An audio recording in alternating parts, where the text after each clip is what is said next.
네, 영국 캠브리지 대학의 역사학과 교수였던 존스 박사가 이스라엘의 역사를 연구하면서 그들의 긴 역사를 두 가지 형용사로 정리했다고 합니다. 그 첫 번째는 미신적이고 또 두 번째는 다른 것보다 좀 뒤떨어진다라는 단어의 뜻을 가지고 있는 후지다. 이 두 개의 단어로 그들의 역사를 정리했습니다. 성경에 기록된 인류의 4대 문명 중 강력한 전차 부대를 소유했던 이집트, 그리고 철기 문화로 무장된 도시 국가인 가나안과 비교해 본다면 이스라엘은 정말 보잘것없는, 존스 박사의 말 그대로 후진 나라였습니다. 하지만 존스 박사는 어떻게 후진 나라가 열강들 속에서 사라지지 않고 오늘까지 존재할 수 있었는가? 아무리 살펴봐도 지금 그들이 존재할 수 있는 유일한 근거, 그것 하나는 오직 하나님밖에 없다는 것을 그 결론에 이르렀다고 합니다. 다니엘서 1장을 보면 다니엘과 3명의 유다 소년들이 낯선 바벨론의 포로로 끌려왔습니다. 하나님을 더 이상 예배할 수 없고 하나님의 말씀을 따라 살 수도 없고 하나님의 은혜를 더 기대할 수 없는 그 이전과 전혀 다른 바벨론의 삶의 방식을 받아들여야 했던 것이 그들이 처했던 현실이었습니다. 소년들이 살아남을 수 있었던 유일한 근거 역시 하나님 한 분밖에 없었음을 성경을 통해서 우리는 알 수 있습니다.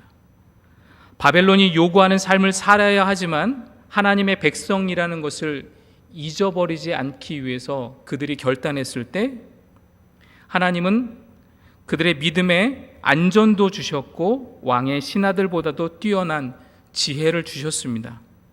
특별히 다니엘에게는 꿈을 해석하는 능력을 주셔서 왕 가까이에서 모실 수 있는 그런 특혜를 얻게 되죠. 결과적으로 어두운 포로의 생활에서 미래가 보장된 고액 연봉의 공무원으로 모두가 부러워할 만한 성공과 출세를 하나님께서 이 4명의 소년에게 주셨던 것입니다.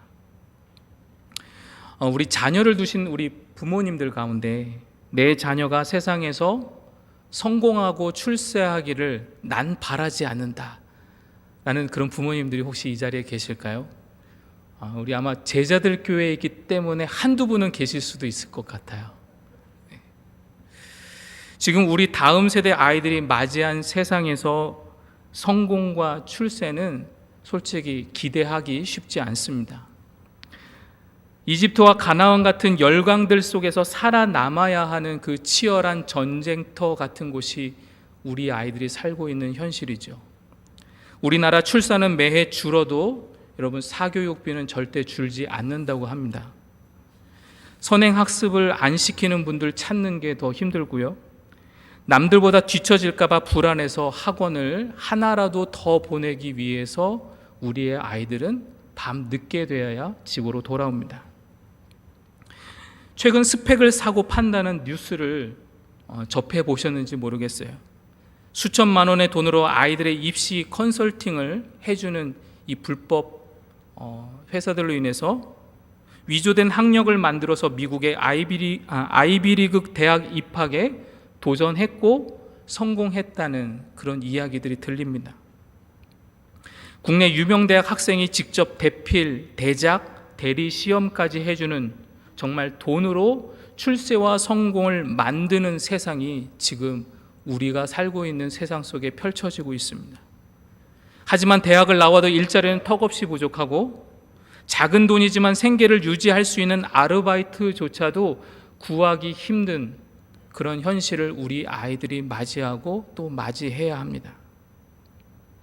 우리 자녀들이 과연 이런 세상에서 어떻게 생존할 수 있을까요?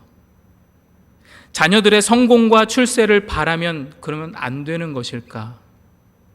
우리 공동체는 다음 세대들을 위해서 과연 무엇을 해야 할까를 오늘 하나님의 말씀 속에서 같이 숙고해 보기를 원합니다. 오늘 말씀을 보기 위해서 두 가지 문화 배경을 먼저 말씀드리려고 합니다. 첫 번째는 인류 4대 문명의 하나인 수메르 문명을 가진 바벨론에서는 나라의 미래에 있을 좋고 나쁜 모든 일이 하늘의 해와 달, 별의 움직임 가운데 연관되어 있다고 그들이 믿었습니다. 그래서 발달된 것이 점성술이고 태양과 달, 별에 관련된 그것들에 관련된 신들이 다 존재한다고 믿었습니다. 4명의 소년이 3년간 배운 학문이 바로 이 점성술을 배우는 것이었습니다. 해달별로 미래를 예측하는 점성가가 되는 과정을 3년 동안 배웠다는 거죠.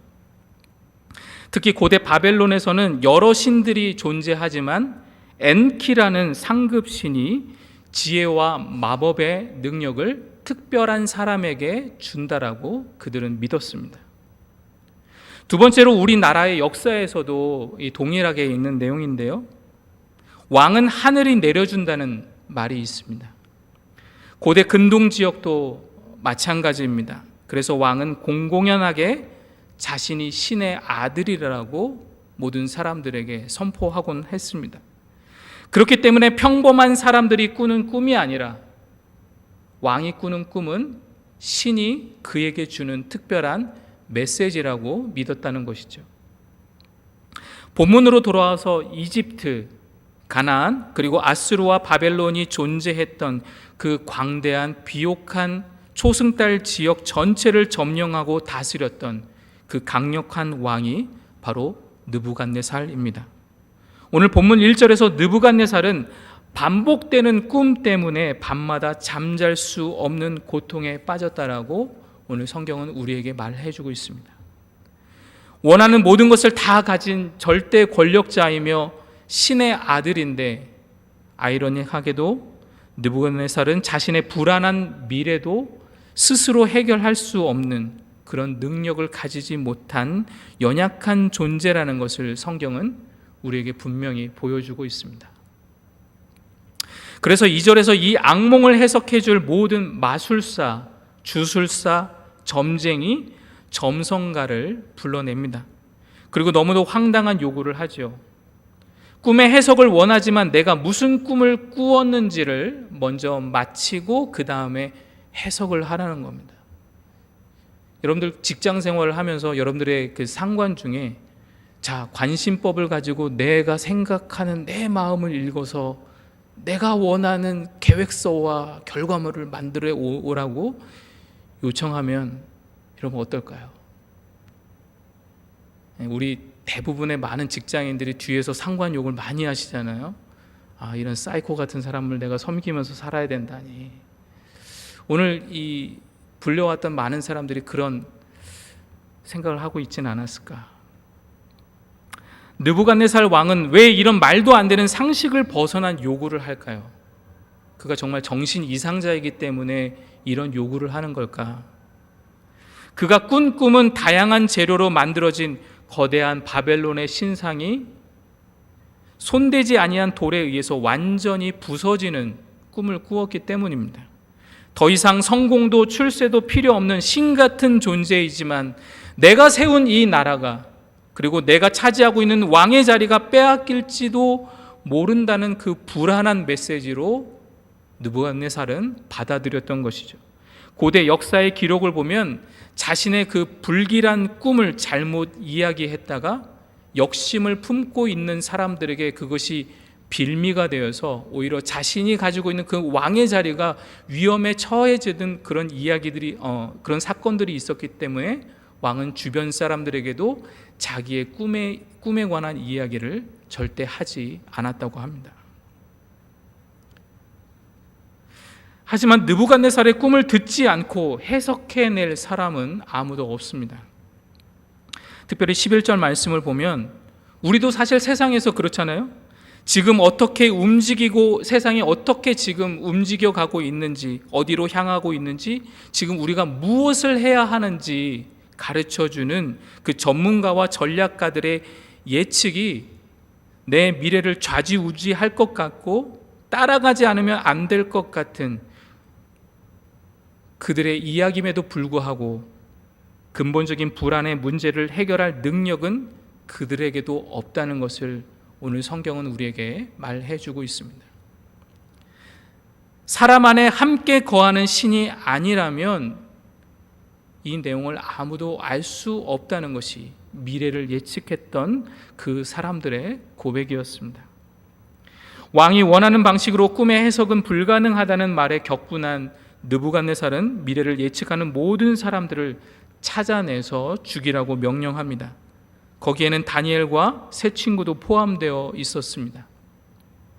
이렇게 허무한 죽음을 당하게 하시려고 하나님께서 그 어려운 시간을 통해서, 그 어려운 과정을 통해서 이 4명의 소년들에게 성공과 출세를 주셨는가 질문해 보지 않을 수 없습니다. 영문도 모르고 자신들을 잡아 죽이려 온 군사들을 마주했을 때 성인이 된 그들이 아니라 이 어린 소년들의 그 심정은 얼마나 고통스럽고 또 경악스러웠을까요? 하나님을 잠시라도 원망하지 않았을까요? 왜 하나님께서 도대체 나를 이곳에 있게 하셨고 여기까지 인도하셨는가? 그런데 다니엘은 침착하게 이 상황이 어떻게 된 것인지를 묻고 왕에게 해석할 시간을 요구하고 있습니다. 다니엘은 꿈의 내용을 알아내고 나 한 사람의 생명을 살리는 것도 참 사소하고 급한 일임에도 불구하고 왕의 명령에 따라서 죽어야 하는 바벨론의 점성술가들과 지혜가들의 목숨도 구해 주시기를 하나님 앞에 함께 구하고 있습니다. 여러분, 성도는 누군가 해를 당하기를 간절히 바라고 행동하는 사람들이 아닙니다. 성도는 핍박 앞에서도 세상을 축복하고 기도하는 선으로 악을 이기는 존재라는 사실을 우리는 날마다 기억해야 합니다. 세상의 방식은 하나님을 인정하지 않고 모르기 때문에 하나님께 절대 묻지 않습니다. 하지만 다니엘과 세 소년은 생사의 결정권을 가지신 하나님의 뜻에 지금 자신들이 처한 그 위기의 상황을 맡겨드립니다. 하나님은 마치 다니엘이 기도하기를 기다리고 계셨던 것처럼 곧바로 꿈과 그 내용과 해석을 더해 주셨습니다. 하나님의 응답을 마주한 다니엘은 하나님을 이렇게 찬양하고 있습니다. 우리 오늘 본문 같이 읽지는 않았지만 20절과 21절 말씀을 함께 합독하겠습니다. 함께 읽습니다. 다니엘이 말하여 이르되 영원부터 영원까지 하나님의 이름을 찬송할 것은 지혜와 능력이 그에게서 있음이로다. 그는 때와 계절을 바꾸시며 왕들을 폐하시고 왕들을 세우시며 지하자에게 지혜를 주시고 총명한 자에게 지식을 주시는도다. 아멘. 여러분, 혹시 다니엘이 찬양한 이 내용 속에서 무언가를 혹시 발견하지는 않으셨나요? 우리가 성경 앞에서 쭉 말씀드렸던 오늘 본문의 그 배경을 생각해 보면 여러분, 때와 계절은 무엇에 의해서 생깁니까? 왕은 누가 보내주시나요? 지혜는 또 누가 허락합니까? 지금까지 바벨론의 가르침에 따라서 해와 달의 움직임, 왕을 세우고 패하는 것, 지혜를 주는 것은 바벨론의 신에 의해서 결정되어진다고 3년 동안 다니엘은 배워왔습니다. 하지만 바벨론의 가르침이 진리가 아니라 참된 진리는 오직 하나님 한 분뿐이라는 사실을 다니엘은 이 사건을 통해서 분명하게 깨닫게 돼요. 하나님의 법이 통하지 않는 이 바벨론조차도 이 바벨론에 있는 그 강력한 신들이 아니라 하나님이 다스리고 계시는구나, 그 사실을 분명하게 깨닫게 되었습니다. 다니엘은 느부갓네살 왕을 찾아가 주저없이 꿈을 주신 분, 해석을 알려주신 분이 하나님이라는 사실을 가장 먼저 이야기합니다. 꿈에서 본 각각 다른 재질로 신상이 만들어진 것처럼 앞으로 바벨론 나라가 무너지고 또 다른 왕이 다스리는 새로운 나라들이 계속해서 일어날 것을 이야기합니다.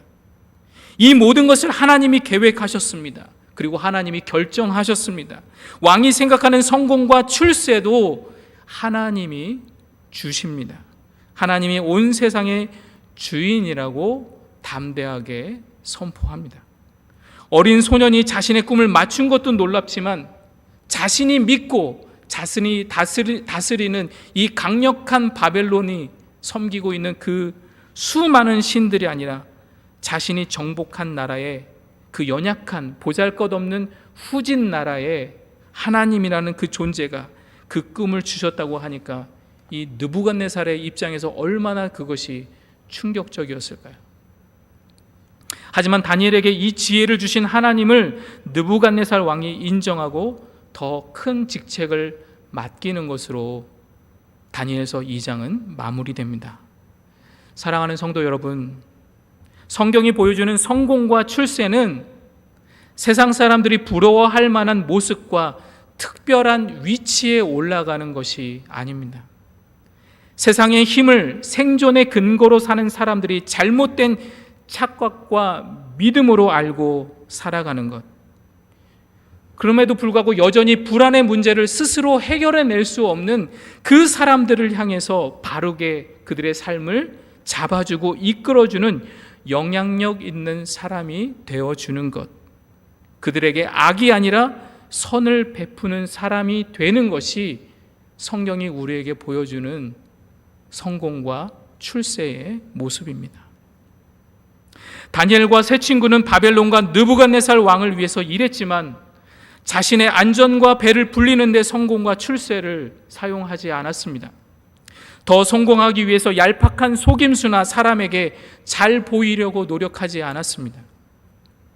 그럼에도 불구하고 하나님이 주신 출세와 성공으로 해와 달, 별, 그 수많은 우상을 섬기며 잘못된 진리를 따르고 가르치는 바벨론이 가진 그 착각을 깨고 하나님이 온 우주 만물을 다스리는 유일한 왕이심을 선포했습니다. 하나님을 모르기 때문에 죽을 수밖에 없었던 사람들의 생명까지도 하나님이 구원해 주신다는 것을 보여주는 것이 그들의 삶이었습니다.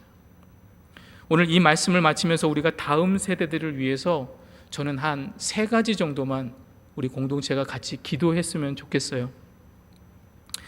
첫 번째는 여러분, 같은 물건이라도 똑같은 무게와 똑같은 재질을 가지고 있는 물건이라도 높은 곳에서 떨어지는 것이 낮은 곳에서 떨어지는 것보다 훨씬 더 큰 운동 에너지를 가지고 있다는 것을 우리 성도님들 잘 알고 계실 겁니다. 성공과 출세를 통해서 높은 위치에 있는 사람이 예수님처럼 겸손하게 낮은 곳으로 내려와 섬기고 봉사할 때 그곳에는 엄청난 하나님의 역사가, 하나님의 영광이 나타날 수도 있습니다. 물론 우리 아이들이 세상 속에서 다 좋은 위치에서 위대한 사람이 되면 참 좋겠지만 그렇지 못할 수도 있죠. 그런데 저는 우리 자녀들의 성공과 출세를 그래도 하나님 앞에 구하셨으면 좋겠어요. 어떻게 하나님이 사용하실지는 우리가 아무도 잘 모르잖아요. 근데 다만 부모님들이 기대하고 투자하는 그 성공과 출세의 방향과 그 목적이 아니라 하나님의 초점에 맞추어진 성공과 출세를 구하시면 좋겠어요. 세상에서 자신만 배불리느라 제일 변하지 않고 더럽고 추악한 사람들이 망쳐버린 곳, 그래서 하나님의 피조물들이 신음하고 있는 그 곳으로 하나님이 보내주시기를, 가장 더럽고 가장 추악한 곳에 제발 우리의 아이들을 하나님께서 지혜롭게 하시고 그 가운데 보내주시기를 함께 기도하면 참 좋겠습니다. 두 번째는 오늘 많은 다음 세대들 아이들이 세상이 가르쳐주는 진리와 그리고 교회가 가르쳐주는 하나님의 진리 사이에서 참 많은 갈등을 겪고 있습니다. 세상의 진리를 알고 배우는 것도 참 중요하지만 이 세상을 창조하시고 다스리시는 유일한 분이 하나님이신 것을 온전히 인정할 수 있도록 하나님이 하나님 되심을 보여주시기를 우리가 함께 기도하면 좋겠습니다.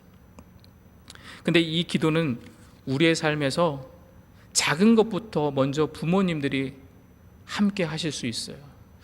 사실 제 자랑 같아서 이걸 어떻게 해야 되나 참 고민했는데, 제 자랑이 아니라 사실은 저희 아내 자랑입니다. 저희 아내는 저희 아이에게 무슨 일이 생기면 무조건 기도하라고 해요. 배가 아파서 엄마 화장실에 가야 돼. 지금도 배가 아파서 어떡하죠? 기도해. 엄마 내가 학교에서 필통을 놓고 왔는데 어떡하죠? 나 이거 찾아야 되는데 기도해. 근데 여러분, 정말 저희 아이는 기도의 능력을 믿어요. 왜? 기도하고 하나님의 응답을 경험했기 때문에. 실은 제가 어제 그저께 설교를 준비하려고 아이패드를 챙겨서 분명히 집에서 나왔는데 교회에 와서 제 아이패드가 사라졌어요. 그럼 집에다 놓고 왔겠거니 하고 집에 가서 아이패드를 찾는데 아이패드가 없습니다. 근데 저의 그런 모습을 보고 저희 아이가 한마디 했어요. 기도하시라고. 그리고 어떻게 기도해야 되는지 저에게 가르쳐 줬습니다. 하나님, 지금 제가 아이패드를 찾아야 되는데 어디 있는지 모르지만 하나님 찾게 해 주십시오. 찾지 못할지라도 감사할 수 있게 해달라고 기도하라고 하면서 아멘까지 해줘서 제가 옆에서 아멘 했어요. 그런데 다음날 사무실에 딱 왔는데 분명히 제 아이패드를 그날 하루 종일 있어도 못 발견했는데 제가 두고 간 노트북 아래에 그게 보이는 거예요.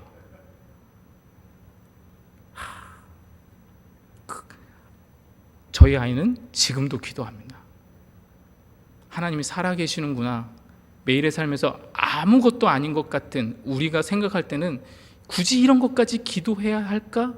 라는 것조차도 그 속에서 일하고 계신 하나님을 우리 아이들이 경험할 수 있도록 우리는 꾸준히 이야기해 줄 필요가 있다는 거예요. 그리고 마지막으로 우리가 함께 기도할 것, 특별히 이번 교회학교 성경학교와 디모데 수련회가 이제 곧이어 7월에 시작됩니다. 우리 다음 세대들이 진리 되신 하나님을 배우고 만나고 발견하는 복된 은혜가 있기를, 또 오늘 말씀처럼 정말 세상을 우리들이 살아가면서 어떻게 살아낼까라는 그 고민 속에 있는 우리의 아이들이 생존할 수 있는 그 유일한 근거 되신 그 하나님을 온전하게 믿고 고백할 수 있는 그 은혜의 자리가 될 수 있도록 준비하는 우리 선생님들과 사역자들을 위해서 여러분들 함께 기도해 주십시오. 우리 다음 세대들 하나님의 나라와 영광을 위해서 자라가게 하시기를 함께 기도하는 저와 여러분, 우리 제자들 공동체가 될 수 있기를 주님의 이름으로 축복합니다.